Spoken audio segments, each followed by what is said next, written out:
Hello everyone, in this video I'm going to show you how to solve this problem. You can see here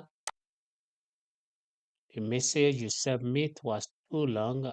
Please reload the conversation and submit something shorter.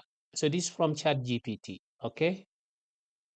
So I'm gonna show you how to solve this problem. There's no other way to do it, okay? I'm gonna open my sidebar from ChatGPT. So when you got this error message,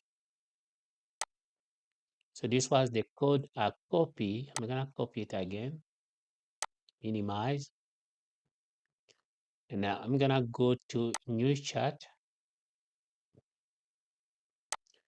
I'm gonna paste the same code. If I click submit, you can see now it's working.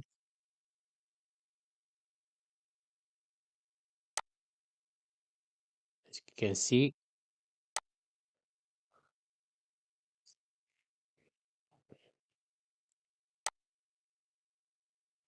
it's working already.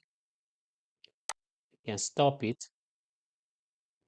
So this is how actually you can solve this error. Okay, there's no other way you can do it. Okay, I hope this video will help someone who is in need. Please don't forget to like it, share, and subscribe. Ciao.